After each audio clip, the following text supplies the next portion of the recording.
xua tung khởi công ta cho đủ bao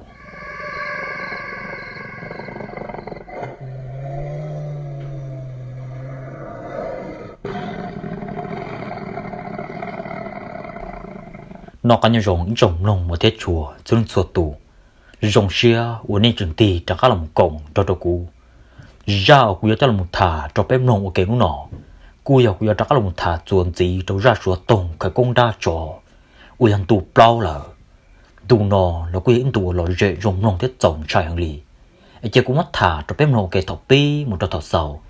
trên tù nọ nếu hay rồng đi trả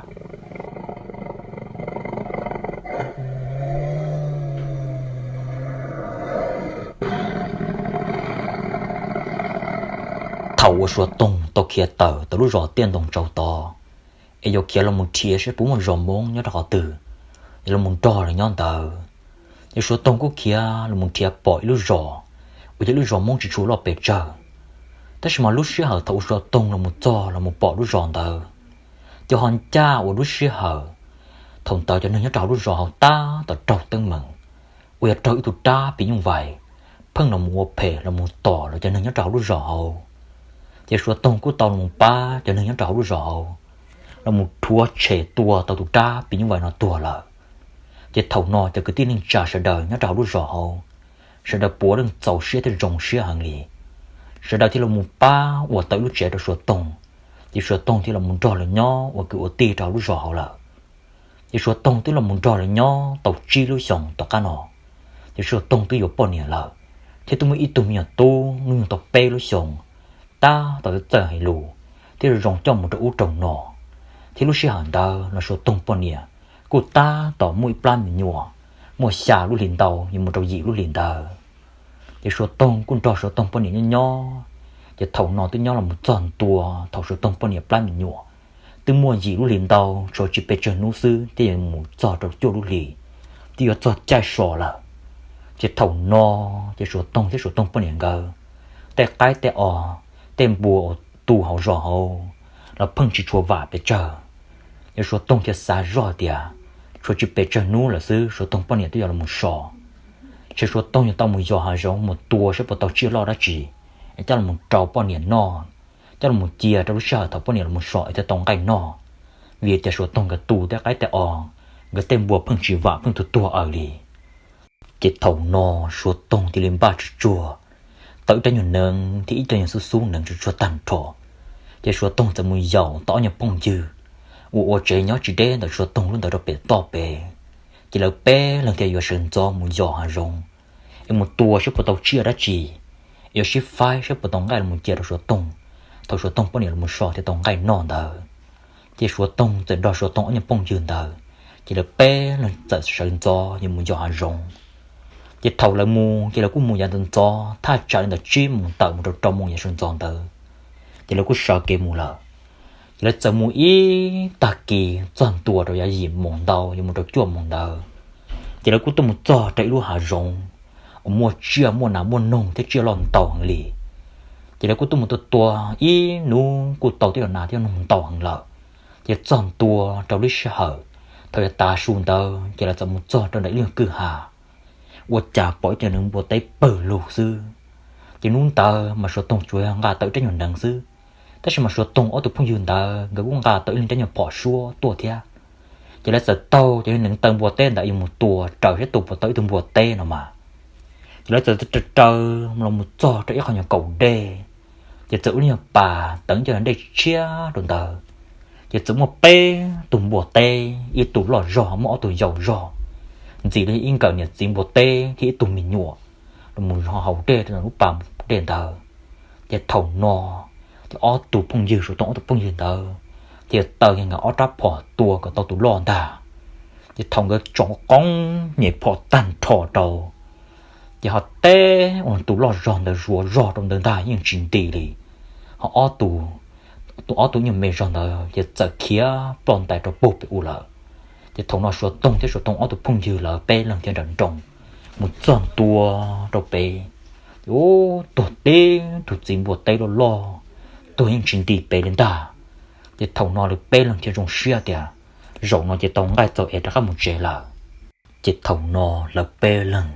thì ship ba mua tụng buồn thở lại chút chuột tan thò giờ lại vô cho ngay những chuyện ngay rồi rong gạo dư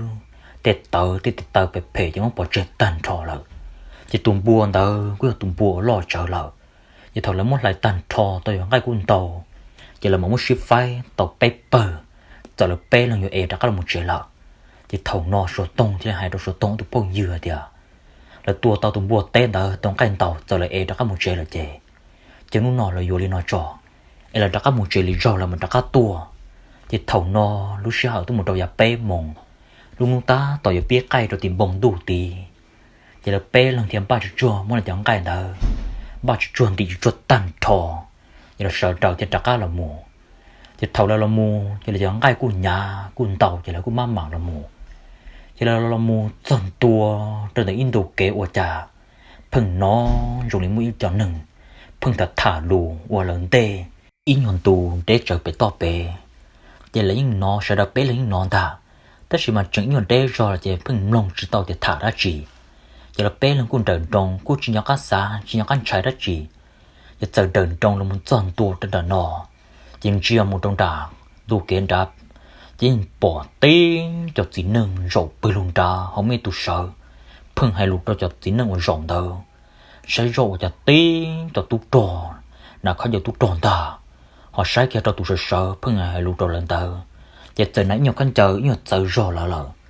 chỉ đi tụ cho tụ tròn từng ta chỉ là sai ô chà cho nó giống như tụ tròn nhá lan ta chính bỏ tụ cho tờ sợ chính hai lục nhưng hai u hai nọ cho tuân trò rõ bự lù ít trả đến ta tất nhiên mà họ chẳng nhiều đế rõ là chỉ phần nó chỉ khá thì là thả ra chỉ thằng nó số tông thì là hai kia cho số tông ở tụ phong dương tới địa chỉ là nhà một cái nhà rề rõ ấy bên nhà nông sẽ là thả ra chỉ là bé là má mà nhà mù chú yên chỉ bút thêm trong mam trong đồng trò lên ta chỉ thằng nó chỉ cho tút tròn tới nhưng rõ bự lù ta chứ tụt tròn tao chỉ những sợ hay lụt phương hay uống hay nọ cho tụt tròn tao chỉ là tụt chỉ nhớ có xả chỉ tụt chỉ bỏ số tông là chỉ thằng nó số tông là sợ mà nhà một cho nhiều rề rò nhưng mà nồng của cha nó thằng tụt tròn tao giờ hai tròn giờ tụt tròn tao thì bé son thì nó ít bia trò giờ giờ tròn tung tao nó mò ta chỉ biết bự mình gì so có bé một rò trò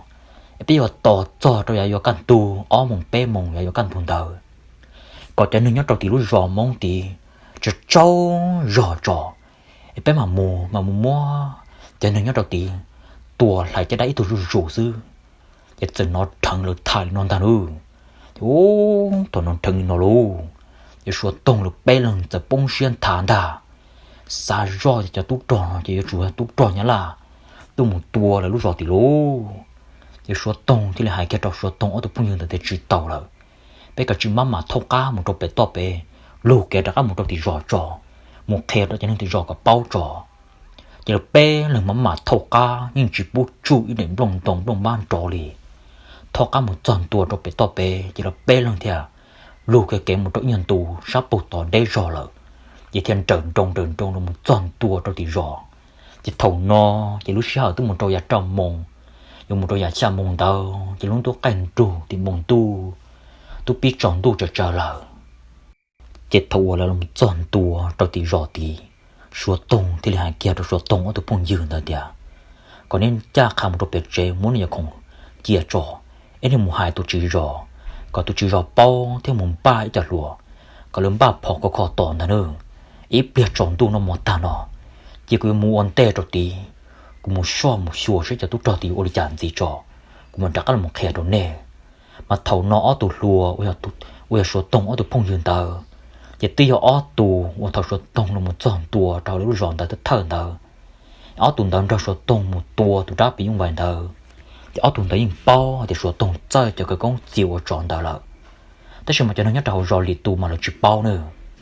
chỉ thầu nó số tông hay lên tờ tan trò ở tù phong dương tờ ở tụi ta thiên trần trong một tròn tua cho bé cơ chế chỉ muốn cái chẳng ai thiên khủng cho chia tàn thò chỉ có bao nhiêu khởi xứ trên gần trần trong tôi một cho bé tôi chỉ rõ chỉ giờ tôi một thằng thiệt ta thọ chuối già hoặc là tôi một bỏ tôi một non tờ thì tụi chú rò theo một chiếc chuột tan thò tới cho lùa khó cho bao ta chờ chỉ những ba phò khó có mòn đó là tôi một rò là lúc rò nên ta chỉ là giờ là một rò chỉ thầu nó số tông một chân tua trong đà số tông chế chỉ là muốn cho nên cái đó cho một trò chơi chuột tan thò thì ôm món là chuột tan thò chỉ thầu nó tôi muốn tôi là gì mong tới muốn tôi là chua mong đó là thì mòn tờ hơi mỏ cái lì thì có tờ tôi muốn trong đồ rong chỉ có những bỏ cái cá những bỏ nâng cái cá đi nào đó chỉ thầu số tông nó mò cho tan trò thì số tông thì đi cọ bỏ niệm một bự vấn đề trò cái số tông như tờ một sai sẽ tụi chỉ rò thế trò ở tụi phụ nhân tờ sẽ là sợ trời lớn ba tàu đi trả lời chỉ thầu nó số tông bỏ niệm thì đi một bự cái vấn đề chỉ số tông những cái số tông bỏ niệm cái họ trong đồ rong khi có khó lên ta giờ số tông chỉ là một hồ thì chỉ bố số tông bỏ niệm khí lì thì thầu số tông hay là nó tan trò thì số tông thì tự bờ tua chỉ bỏ tụi chỉ do xí tới cho lùa nhưng tua tới những chấp bỏ có còn gì trời họ lúc rõ hậu thì thầu nó số tông thì chắc hà tất mà số tông hay chỉ một đôi bè tụi chỉ rõ số tông chắc hà một đôi bông đã cá rõ giờ tàu cho cái tàu một đôi thì cho nên hà rong một đôi thì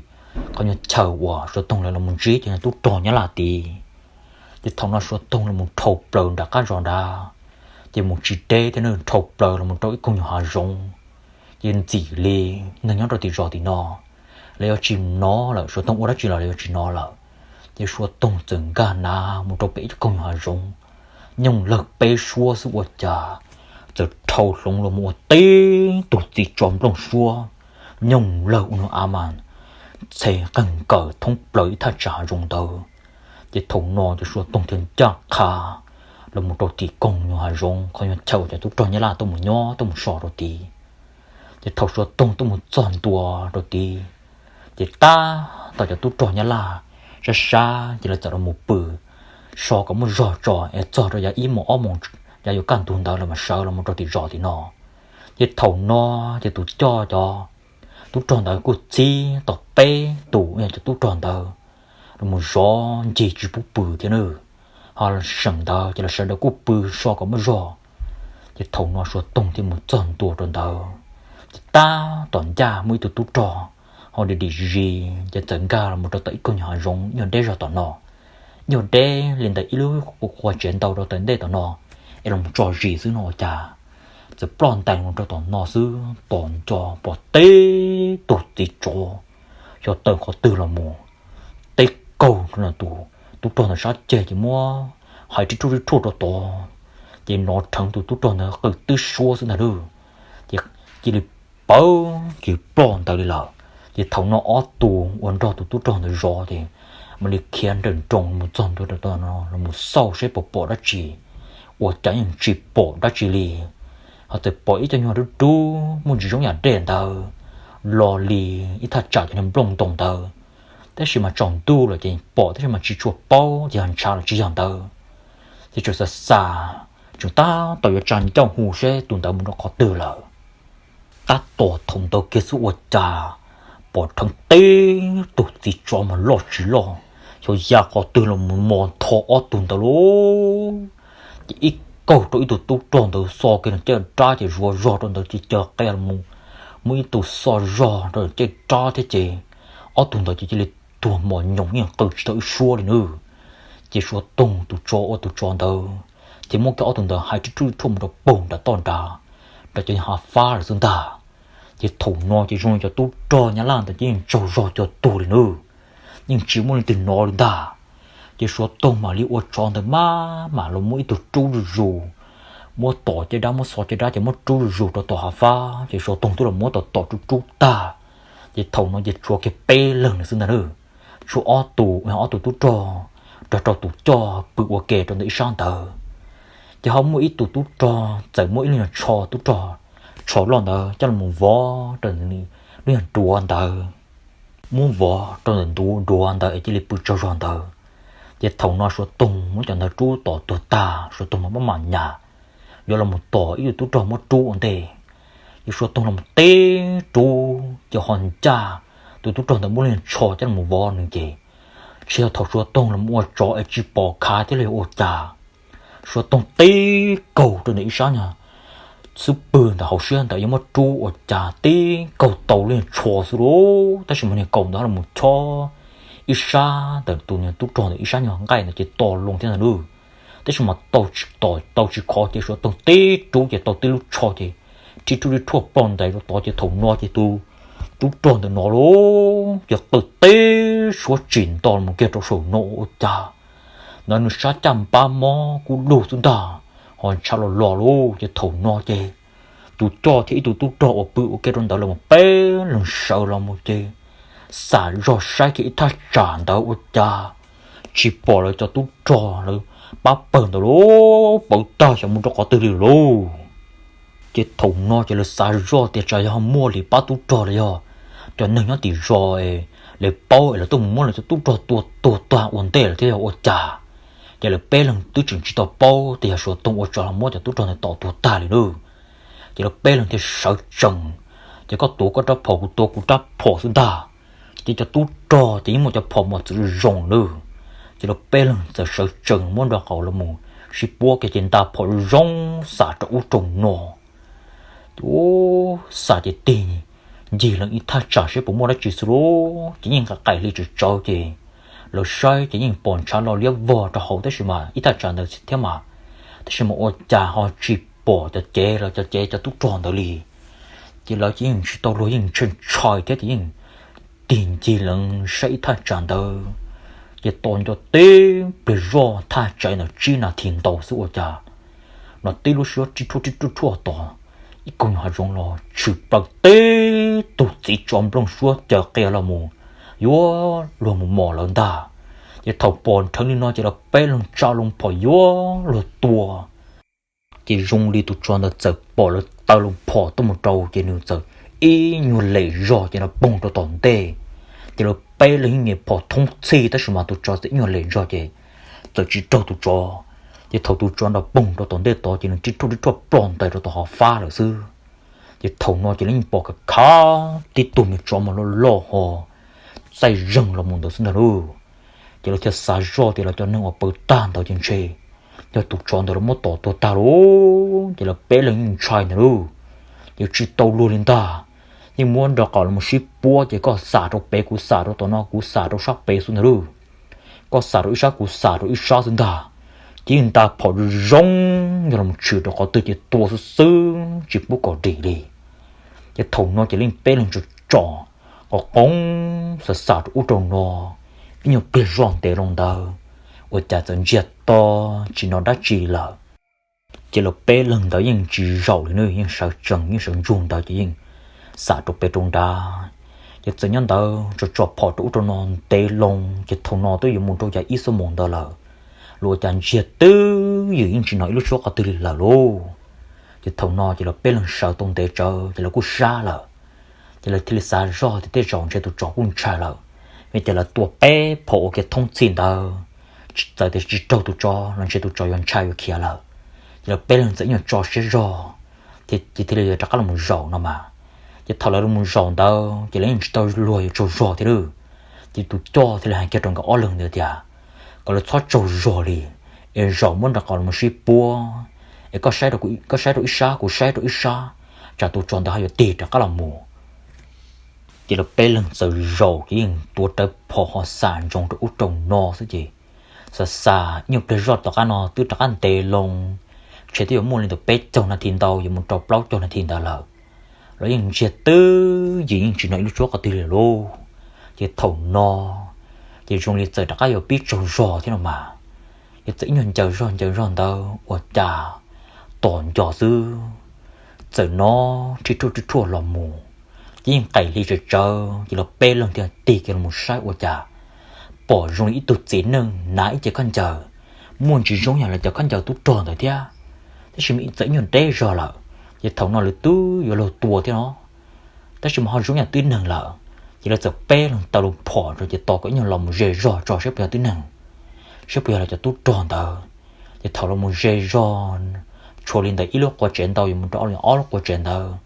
chỉ là cài lê chỉ bỏ ở trà bây giờ là tụt tròn nãy chỉ con chờ tụt tròn ta đó là một chỉ cứ bỏ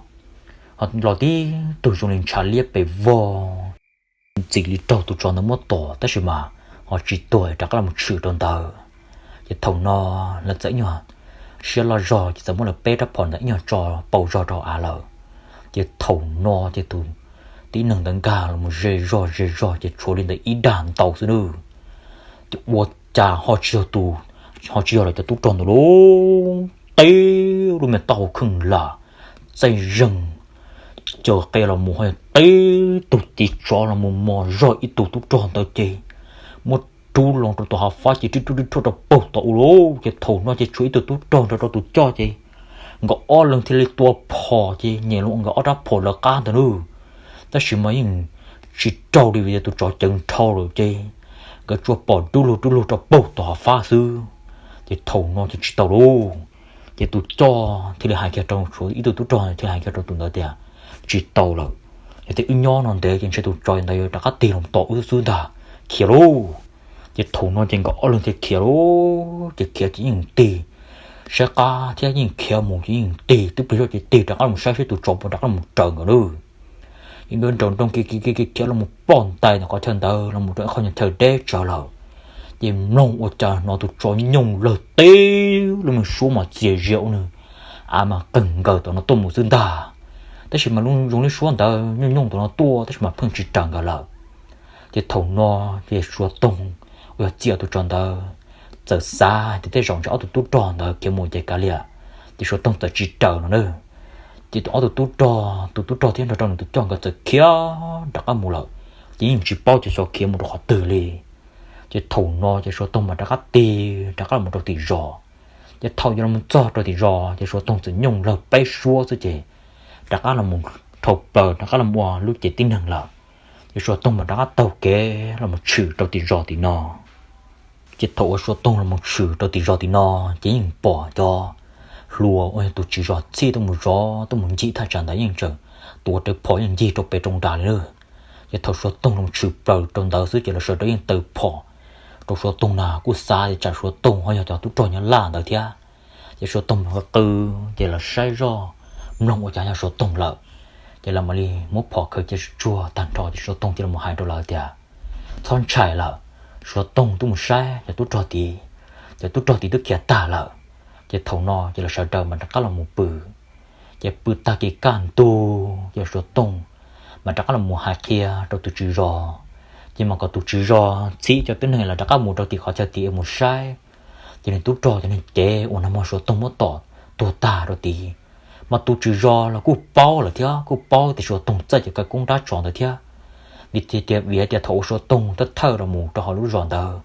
thì tôi số tông là một chi tụ lòng đó ổn tệ tụ lòng đó hay tụ chỉ lòng đó là một khe số tông thì là cho tới mừng lên đó số tông tôi một lòng ban tại số tông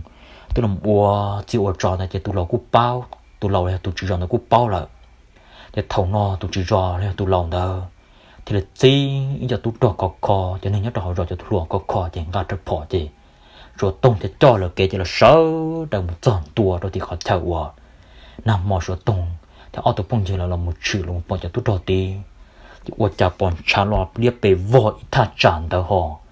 bọn nên cho lo lại thà chán đó xuống đà thì thùng nói chỉ là mà ga mù xả mù chia ít thà chả cho nên họ rong chỉ để bị tòn đàn đó我家把地做这都做人啦，多不如哦。定这么的家da，得到这么个么多，多了被我就来做一么多了呢。这头脑就叫老去包，就来啥的啊，要做了么多大了，就叫老去包的，就来滚柴的，来滚柴的做好么做哦，เราก็ตื่นเราหมู่เอเราหมู่ตัวหันรู้รอเขาเที่ยวเลยว่าจ่าไอ้เราหมู่จ้ามันจะtụt trò nhá là nó tọt tuột ta là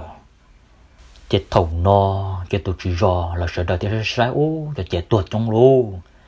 chết tụt chỉ rò thay cỏ cho luôn ta sợ đời ship ba khởi liền họ có lo trời mới cho chết này cho là một bò rồi là không mất phụ kề chỉ là sợ đời thì ship ba là một khởi tới lúc họ lo trời chỉ sợ đời thì là mua cho chết tuột ta trời cho nó một bò chua đầu chứ mất phụ tan trò lại chỉ số cho nên phò ấy cho tụt trò như là cho phò cho là cũng mong ca là một trò thì rò thì nó ấy cho là một ship file cho gì chế cho là một khởi chia liền nu những một tấm mừng nó chỉ là cho tàu xí nó mà chỉ tàu nó là sợ đời cú trắc là một trâu tì rò thì nó thì cú trắc là một nhỏ là cú chín trái đó chỉ là họ tụt tụt tròn nhá là tụt cho thế là tụt tròn đâu cho kiểu một trâu có tôi hình chỉ bỏ là chữ trắc là mùi lợ cho là ba tụt tròn đó hình ta lên đâu là cho nên trời chúa tới chỉ mà trái là chỉ trắc cái tua trên đó số tông là lúc tròn đó là chỉ là cú trắc là một nhỏ tàu nhưng tụt trắc nó chỉ số tông bao nhiêu tức là một so tới dù tới xả tàu số tông tụt mình nhọ về tụt tí o là cú ấy tụt mình nhọn xài thế chỉ thao số tông tụt bao nhiêu là một so là một nhỏ đua liền đâu tàu cầu tàu nuông đâu chỉ chẳng cái bùa té bùa số tông rồi số tông tụt phong dương đâu là một tua một giỏ rồi tụt một tua tàu đâu chỉ chẳng muốn nó tả lại chỉ thầu nó số tông thì đã cắt xả thì ô chỉ là tàu đã cắt một giỏ rồi inu sẽ bộ tua tàu chia lo đã cắt trong mù trong đời trẻ thì tàu ua đâu bao nhiêu nó mà thì thầu nó số tông thì đã cắt mùi dầu số tông ở tiền phong dư ủa nó dầu ta là số tông là bé là một tua tàu bùa tên đó thì thầu số tông tôi mùi dầu cho ở tiền phong dư cũng đã cắt được số tông mù thì thầu nó là cũng đã cắt mù sơn tông gió mù thì số tông cũng đáng ngại trái nhuận nặng thì số tông ở tiền phong dư đó cũng ngại nên trái nhuận bỏ xuống chỉ là bé lần giờ đã cắt tàu tông mù thì thầu là đã cắt tông mù thì là cũng tôi ít đặc kỳ chọn tua rồi dịp mùng cho mùng đầu chỉ luôn tôi tự tạo trình chế cho chọn đã lợ chỉ là giờ đã cắt tông mùng nhìn chi tôi tua ít nung đầu đồ trà chỉ bỏ chia lo đi lợ tí mà nung đầu mình tua tàu thiên thà ta chỉ mà phun chỉ bỏ chia lo chỉ bỏ bộ tê thì ô thằng nó chỉ tàu chia lo luôn thì số tông phun chỉ chú một xe rồi đã cắt là một chế thế vì sao thế giờ thì chỉ tàu chia lo đã cắt là một chế thì chỉ tàu cái cho là một đầu số tông bao nhiêu nó mà chỉ thằng nó số tông thì hai đó tụi phong dường đời thế chỉ là mau một chỗ những trong của những đây rồi sát tỏ là một bự ý mỏ đó tỏ ta chỉ là đã cắt cho ít nung gì trò sẽ bộ tàu chia lo giờ chỉ tàu chỉ là mình đã cắt là một chế như tiệt tàu là chỉ là tua sẽ bộ tàu như tiệt tàu chỉ là có tông cái là mình đã cắt là một chế nào mà chỉ thầu no chỉ số tông là bê lần thì là máu mù chỉ thầu no chỉ tới giờ trâu mông thì giờ trồng đu trồng tờ tất nhiên mà nhớ trồng hạt rong kì nhưng sự trồng đu là nữa là bê lần thì máu mù chỉ là giờ máu mù thay trở nên y sao một kiện tàu thì một chỗ o sao một tờ rồi chỉ giờ là một trồng tua để lúc trồng ôi giờ trồng tì mà lên tua một chiếc tàu cho lúc trồng thì y rồi nữa thế thời rong tờ ôi số tông là bê lần tôi một chữ tôi một cho tàu lúc trồng tờ mà họ là tàu lừa tôi một tê thiên đồ tê tầm mà là mau tôi một đầu trong tê hàng rồng tờ vì ở tôi luôn đấy bao hay để số tùng chơi cho cái con tra tròn tờ là nhiều ba theo thì thái tỏ tôi lùa để ở tôi phong dừng tờ nhưng cái đó số tùng là bây giờ nhìn tàu lùa thì tàu lùa đã cắt tua một cái nhiều tê tròn tờ nào mà thì thầu là tôi một tròn tua tròn tờ có nhiều chơi là như là một tua là sai rõ ít thà chẳng thì hàng rồng chẳng sư tất nhiên mà tròn tua thì là lê là cái thầu no cái số tông thì là hai cái đó tụ số tông ở phong dường là tiệt cái là một tiệt là một tiệt ít cho nhận tông là một khi là một ship ba vậy luôn nhận lơ có ship chờ đó sợ là một bự đó sợ nó mà vì thế là chỉ số sa bự đó họ nó vì thế trai trả bự đó họ thì trả một ship phe thế nó là một quầy trả đó là cái bự có nhiều ship rồi giống một chia là một lần trả chỉ tàu quầy chỉ tàu trả đó là chỉ là bé lần thì liền mau tất nhiên mà nó có trâu tới những chú tờ chỉ là luôn đó chỉ là bé lần thì ship bát gì tới cho nhau chuẩn tông lo chăm ba cho nó một ba và tới nhiều là cho sợ ít cho nhuận tông chỉ giàu là bé lần sau là một rau bự đó sau chỉ thầu no chỉ tức là lê một đầu cổ mồm một đầu có ít mồm ít tầm mồm đó là chỉ thầu là khi tàu ba tàu qua tàu là lúc lần đó chỉ là lúc lần đó là cô xia chờ chơi thắt trả là ở chủ chế tàu một đầu sầu chỉ là giờ trâu tờ tới những chú tờ chỉ là lô trò cá là chỉ là bé lần chơi một đầu sầu là chỉ thằng lần chơi một đầu sầu chỉ lấy tôi mình cho hàng trong ý nung đá thiếu của tàu cái máu tôi một chỉ sẽ xa hàng là chỉ là giờ chỉ trâu rò chỉ thằng nó chỉ sẽ đánh những bự nữa chỉ bự chỉ thằng trâu rò rồi ruộng đó xuống trà giờ nó thằng ilu xua muốn chỉ rong ya số tông tụ phong dương đó tụ bỏ niệm lu xua ta phăng hu hu tụ trời núm bền hà mà số tông tụ phong dương đó mà núm bền tiền giả nó thế nên một bỏ niệm là tụ trà giả bỏ niệm phừng tua trời ra luôn bây giờ phừng hù phừng tàu cái tua giờ thầu nó chỉ là bên lên trâu rồi là thế mà lúc xuống là phừng hù tua chỉ qua trà phừng hù rõ thế là một rê đó giờ thầu nó giờ ra mà nó chờ nó chờ giờ mà chìm to là một trâu sầu nó giờ nông rong qua trà lúc xuống tờ hỏi cái giả bao nhiêu lúc xuống ta hù tua trời ra luôn bên ta giờ thầu nó chỉ ra mà mình rong nhưng nhờ ra bao nhiêu lúc xua đi lờ giờ ra mà xả thấy cái con mồi là một xả trụ trong nó ở cha bỏ ít tê trâu chỉ là bị bố tọt ra bố kề ở ra là bê lần số tông là bê lần tuổi là tao cái tuần đó bỏ tới tê trâu liếc bị tao cái tao tuần ta mấy nhìn bỏ trong ít được tứ nâng tới ít tê trâu tuổi tê trâu chỉ phẳng tao cái tuổi mù nhưng lòng rê ro tao nó chỉ thầu ra nó rong cả khá đi ra bao nhiêu lúc số lô thế nhưng bỏ ít tê trâu phẳng chỉ là bị tao cái là tua thì ra mà đi trả cái số tông thế ít tụ phong hiện ta chỉ cần cái lòng sao là một sai là một nông sẽ phải ra bao nhiêu nào mà chỉ thầu nó số tông thì tụ phong hiện cái anh thì sợ là một trò ra chỉ là bé là sẽ nông rong nhưng nó khá nhưng nhờ ra tụ bao nhiêu nhưng hồn tua trời ra luôn bé tuần ta chỉ lần gõ lần là thiên trời ra chỉ là bé lần nhìn ra tụ một đầu tỷ cho nên ok hoặc là tua tỷ tua chỉ là bé lần của bự cho họ những xe rõ nhưng bỏ khá rung lì ít tệ cho những chia liếp tỷ tàu kia tua mù nhưng tuần mù rê rõ cho tỷ là tỷ nọ lì thì thầu nọ thì ra của xa thì trả nhưng ra bao nhiêu nữa thì của xa thì trả những mua tới mừng đầu tỷ rõ thì ra bao nhiêu là chỉ nâng tỷ là ép ra bao nhiêu thì là mau hà pha tu tết tam mò tu một hùng ra đó mà thế mà số tông chỉ xa lên tờ vì số tông bao cho cái con đã chọn tờ thế số tông trâu tới mừng lên tờ là mua lại cho số tông nhưng bao thì tới rộng chế nhiều chủ chỉ cho tới nâng lên nữa số tông giờ xa tư gì lên tờ trâu xía thế mà cũng chỉ tàu hay khía trâu số tông tôi phong hiện tờ chỉ là bé lên của giàu giờ bé sau chuyện trong tôi một trâu tỷ để trâu ở chia lớp tí tua thêm một rong chỉ những giò rạt tụ bao nhiêu lúc xua thì sợ hồn tua mù chỉ ít biết rõ tha trời là cầu tờ là thiên giờ tờ dư thì giờ tua mù tròn tua trong đã tờ trong nhưng chơi là một đồ bể nọ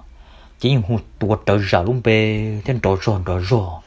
chỉ chín đèn đầu kia xuống ta nữa chỉ rung lên là một chỉ chữ bầu chỉ tha trời là all của chiến đấu chỉ một tiền của họ cá cho nên tông là một bự đâu sâu chỉ thầu nó chỉ nó cái cá nó mừng cho ra từ bao nhiêu nó số được tiền luôn chỉ dầu hu tuổi trời ra luôn bề chỉ dầu hu chỉ hai đôi ra thì có ra đã có một chế thì ra chỉ mò gần hơn đi lợ chỉ phun hu tuổi ra luôn bề nó chỉ thầu nó chỉ ra từ sau đó xả ra thì trả thì chế mua tấm mừng luôn chỉ ra thì vừa luồng cây là một nữa thế mà số tông thiệt chừng dạ số tông thì là để cho trở mang thì tao có bọn nhà đồng có những rê rô của tiền của họ can tổng ở sai cả trò thì để cho có bọn nhà tia nó mà có bằng cây mù chả họ chưa có bọn nhà con cây mù thì không một tên mừng đã chỉ thầu no chỉ để trồng từ liếp bí là một tiền của họ can tổng nữa nữa thế mà nhớ trong hàng rong chỉ trâu tu chính bỏ tay trồng từ chỉ liếp bí ta tất nhiên mà ở cha hình chỉ bỏ ra bao nhiêu cũng chơi mua lì, cái thầu no cái tù, đó như là một nhót cho can tổng cái hù tuổi trời ra luôn bé nhưng còn rạng cây là một xứ linh ta, cái thầu no chỉ ra nhiều cây là một linh ta nữa,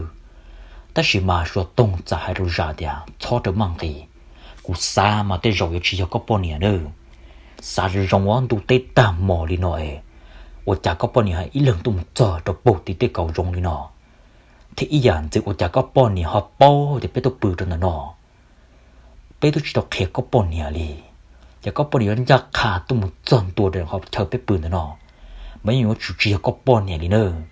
tôi thấy tạm mò họ giống luôn chân đi nó mà có bọn này ít lần xưa mấy người tôi chỉ cho tên nó nhưng chỉ tao được tôi mù đi tất mà tụi nhớ họ các họ về phăng hù tuổi tới giảm bé thế phăng hai thì cả trên cây là mù thì rò ra chỉ mò hàng lời cái một tên mừng lời có ra chỉ là ngày là mù thì ra như ngày là mù nên ta thì thầu nó số tông thì là hai cái đầu ra thì to mình chỉ cho thì có những ngày mù thì tiền nó to thì cũng xì mình chỉ cho số tông thì là hai cái đầu số tông ở tụ phun hai đầu ra thì tụ phun tao ngày thì giờ thì tụ họ can đồng họ giờ có bao nhiêu thì tiền nó mà cũng muốn cũng ta tiền nó bỏ một đầu còn khờ mà như chủ tua tao đã tiền để khờ trả tao đã tiền nó tua một số nó mà nên thì giờ tin nó nữa mà số tông nhưng bao hay để tin nó mà có bỏ không nó thì tiền thì chạy má tiền tông có bỏ đầu còn khờ mà giờ tin mà nó khờ tàu á ta chỉ mà chia cổ lì giả xử lý cho thì chia phải nó mà có bỏ đầu mà nhiều khờ chỉ tàu nữa vì tiền nó sát tệ nên tua chỉ tới là tin sát tệ nó thì thầu nó số tông thì bỏ thầu cái số tông trái nhận tiền nhân để đua bỏ cái trò anh ta thì số tông thì là hai cái trò tụ họ cá họ được có khởi ra tiền trả tôi đồ số nọ thì thầu nó chỉ là bên là những sao giống một trò can tông thì ôi cha tệ trò nó dễ như kỳ rồi trò cá thì bỏ như ít sáng như tệ đấy mà chỉ bỏ cả cá thì tệ tí nữa tệ đó chỉ đu lù phun là một chợ tụ ra này tiền đấy mà tụ bầu cha khơi bầu cha là khơi chỉ tao tát tiền lên ta khơi bông lì thì thủ nó thì số tung thì hai cái đồ giả thì tụ nó mới chưa tính nữa giờ thì này có bọn nhà mà như chú khơi tao tát tiền nó là mình khơi tao thì cha tao tát tiền tung số nó thế mà tụ nó khơi chỉ tao tát tiền mà nhưng chưa có bọn nhà lì thế mà giả phun chín chân phun chỉ ta xe lì giờ thủ tụ nhau có học khơi chỉ tao tát tiền cho nên giờ đã trả tao là một hùng giả còn giả chỉ đang tây là một sứ liền đà chỉ thủ nó uo li cha lo giả dùng cái tiêu lô chỉ số tung thì các hải liền gì đâu giả thế tụi phun hiện tại giờ thì li cha là có dùng một tia dùng cái một tia li chỉ được cú chia to cú các sĩ dùng gì cho giờ thì cú sử dụng nó giờ thì nữa chẳng chỉ tàu thì những chưa tin được nó chỉ bố con cái li chỉ số tung thì li hai cái tàu giả thì giờ thì tụ hậu niềm tin năng mà còn cha nên tê trâu rồi tòn tê to ấy nét tua phò một trong nên tê trâu nữa ấy thế nét tua phò một trong tê trâu đó ấy chủ đi trả ấy xe tàu thì tua cái này có bao nhiêu tin năng thì tiệt ta xem mà nét tua cái một trong tê trâu đó thì thế nhung lờ chỉ chủ do tuần tới ấy tụ sĩ dân tụ cha đã chỉ là sư thì thầu nó số tung thì là hai cái đầu tụ bao nhiêu hậu tiệt còn nếu cha nên tê trâu cái nhân tê rồi tòn tê nó nữa thì tụ họ cá hậu tụ tu lu hậu từ cha nên tê trâu giá một chỗ tòn tê to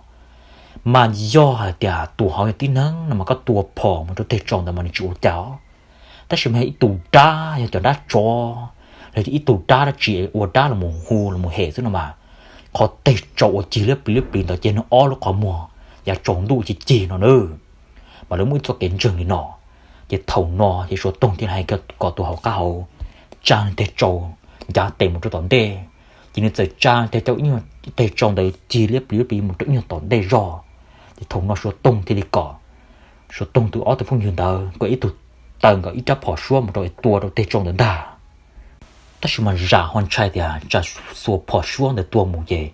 cho chua phòn tờ họ ra một trâu nên từ bỏ nhẹ thế vậy thì hai số tung thì có một số tung trán là một tua sư giờ trán là tua đâu tê trâu được sư mà giờ trâu tê trâu sư chỉ mình theo chua trả cho bọn nhẹ thế mà để thò phò tua trả cho chua phò đâu họ làm một trâu thì trâu thế họ làm một trâu rào tụi bọn nhẹ thì rào cũng thao thế thì rào thế li hai số tông món số tông trắng nừng là mù giờ thùng nó số tông thì món cái số tông trắng nừng là mù cái trâu rào thì có rào cho tụi tua đào rào thiên ta nừng có công chỉ món kỹ tụi số là một trâu cái trâu gì trâu có công một trâu tê trâu đâu gì như tê xí su nừng một trâu su trả thầu su nừng bà bần là trắng nừng mù su trả đó thơ su nó đó tàu trong mình chưa đã chưa gì nhung lợt tê luôn mình xua mà ôn họ cá họ cho nên cá tông thế cho nên mà từng cầu họ sao tôi xin rồi nhưng mà tí luôn mà xua mà chờ chỉ chờ họ nhưng chỉ tao nó đồ luôn chỉ thầu nó chê nó chỉ thu được bông được cá hạt bông được u chỉ thầu nó chê rõ bông xếp thải sản rồi thì ô chiều của bọn nhà tiêu lô dùng cầu của trường cây mù như thế của trường tây mù thế chân của cơ mà tổ sư liền ta chết thầu nó số tung thì đã có hai cái đồ giả thế tụi phong dương đó tụ họ tụ là mù hù có giản có mà chẳng như tụ ta chọn nữa chọn tu mà chọn ta chọn thì uất tàu đi nọ sư giờ thì lì giả chia lì giả ta nó mà uất chỉ tàu đi nọ thì đã thì chữ thì nọ mà lại uất chỉ tàu tí nừng thế tàu chỉ tàu trâu nó là mù hù đi nọ nữa thế thì ta phí nhung vài nó mà uất chỉ tàu đi nọ thì thầu nọ thì tiêu tụ ta chọn đâu là một lên tàu ấy yo hai yo hung còn rằng đây là một chuyện tổ nó mà ta chỉ mà họ rong ở số tông với tụ nâng ở bao cho tới lên tàu yo số tông là thì lên tàu thì tua tàu tụ chọn tàu thì tụ chọn họ chỉ tua nó tuần cha tụ chọn tàu chỉ nhung là kia một là sư chỉ mòn tàu cũng lại cũng tập bự mò chọn tua là căn đồn tàu là cũng chết tàu cũng chỉ muốn đã chỉ theo để ta kinh là căn đồn chỉ là sao đầm bằng cây một giờ trò căn tông nó ở trò say rò căn nó xuống đừng cho lo lại hồ căn nó xuống một tí cho đừng cho mà nó lo trồng chơi họ bòn chao lo liếc vỏ căn nó xuống cái thùng nó chỉ là theo bao giờ thì nó mòn tuôn thì những chủ đầu tụi chọn những họ từ là xưng là đường chao thì liếc bề vỏ căn nó cái thùng nó cái số tông thì là cái đó tụi phong như thế ô chỉ biết tua chỉ dùng chỉ hở chỉ dùng chân dùng lợn anh chỉ biết cả liệt trò cá nó mà cái thùng nó là bé lần chỉ trò cá mù cái thùng nó lớn ba chuột sẽ xì chuột thì nó không tàn tròn đâu nhưng ba trò cá là mù xuống ở trà giờ nó ít lúc xua ra chỉ thua dùng ít tổ sử dụng lấy tổ tin năng ra chỉ phun chu cho nên lồng đồng của chị phun nó chỉ thua là mù cái thùng là nó chỉ là giờ nông rong rau đá chỉ thì là cuốn chai theo cuốn xa thì chả hay là tụ tròn là tì trò cá là mù nhưng trò cá là mù tỏ là giờ bé lần thì tì cái là một say nông rong ở trà lúc xuân đó giờ nó chỉ thua là một chữ bờn đó hay là tì tụ giờ lâu của chỉ số có một trì là cho nên nó mới rất nhiều lúa khi là một khi là những sáng tàu là một khi thái là những sáng có mùa họ dùng những sáng có mùa mò thì ít thà trả để những sáng nhập phun được có một nó o cần cổ chỉ giờ là một nu hay lúa đồ lại thì là bộ bao chua bộ mua chua đó chỉ nếu nó có một mò thì sẽ là bộ ba tàu nữa mà chỉ giờ là một hai nên đó đồ lại thì thùng nó số tông những bao thì tụ nọ thì những chuyện tin năng là số tông bao cho cái công đa trò nó mà số tông chia từ tin năng chứ mà số tông những bao thì tụ nọ giờ thì tụ nọ chơi cho cái công đa trò chơi chịu trò là số tông những bao được thì số tông thì tê cho tụ lòng thì biết chỉ mua thì biết chỉ bao thì thùng nọ số tông thì đủ cái số tông ở tụ phong dư dạng cái là một dễ rõ số tông thì lên xì cho trong cái bao dễ thì tụ nó cho tụ nó tròn tụ ấy là một hùng giản thật nữa tụ nó nét thon những tua đến ta nét sai đến những sắc có mòn đến đó còn tới cho nó giả thon những tua ấy tròn đến những sắc có mòn ta nào cái thùng nó thì giả thế rồi tụng thì phong dùng cái ó lưng đó chỉ những chai nữa tiền cái bao tiền cái chỉ chơi đó chỉ tiền cái chỉ mua đó chỉ dùng tịt thằng cái tụ khăng họ số tụng mà số tụng như chơi cái công theo số tông như chơi cho cái công của tròn thì số tông cũng chỉnh chơi để chờ thì thằng nó tụm lo lòng đó chơi một hai nung ở ta lỡ ta lên đó thì tụm lo lòng đó phừng tì tụi nó có muốn là lâu dừng chuyện đúng tụm một chỗ lỡ ta đó thì là bé lần cũng sẽ sai thì người tụm lo đó chuyện chúng tụm một chỗ số tông đó và tê rồi mà có mua mà tụi cháu hồ tụi trồng chơi chơi tụ bao lòng đó nhìn bao để tới rong chơi số tung chơi đó chỉ là thì tung bao lòng nó sẽ sáng chỉ ở tàu trả đồ là thì tung bao lòng nó chỉ là đã cá tì đã cá những chỉ hải lù đó chỉ đồ là đó thì chỉ cho mau thì họ phát được cho tổn đề tổ sư ở chả plon tay để cho họ phát tổn đề tổ sư ở chả nhung lơ tiêu nó mới số cho mà trông chơi nó ám từng cái tiền của tổ lại tổ nó luôn thì thằng nó số tung thì là hai cái đó tôi không hiểu được chỉ tàu là bây giờ chỉ đặt một chế trò để giàu lúc hàng rong nó chỉ trong tôi mình giàu hàng rong chỉ trong tôi một tôi nào tôi nông lợi bây giờ chỉ đặt một chế chế thùng nó là bé lần thì lì đợn trồng chỉ đặt là một chế chế thầu là đặt là một đâu chế trở lại tôi kêu là đặt là một chế này chỉ cũng muốn nào muốn nông chỉ là cũng tua tới cho nãy cho nông cũng chống trở lại chỉ thêm chắc là đặt là một trò chế chế thầu là đặt là một trò chế chế số tông cũng đặt là một lần là số tông bao nhiêu thì cũng cho thì nãy cho nông đâu thế là một quả đó số tông bao nhiêu no thế mà chỉ tao chia lo lại số tông ở tập phong như rằng là cũng đặt là một đồ bể rò bên cái trẻ những cô trắng là một nhỏ cô chú mua đã chỉ lợ ấy ra sủa tùng cái con đã trò quay hàng tụ bao từ nó cô quên mất thả một sầu cho chơi lên nó để trò ấy và thế chỉ xe đến những chùa tù nhiều tàu chạy cho cái lòn rể lần tới ra đã nâng từ nó chín tàu là chơi lợ ấy thống niệm nông ta như lên từ họ nhía thế nó rồi tao ba nhiều like nhiều share thế subscribe được của từ YouTube channel từ nó ba ở đây sẽ tham gia của tia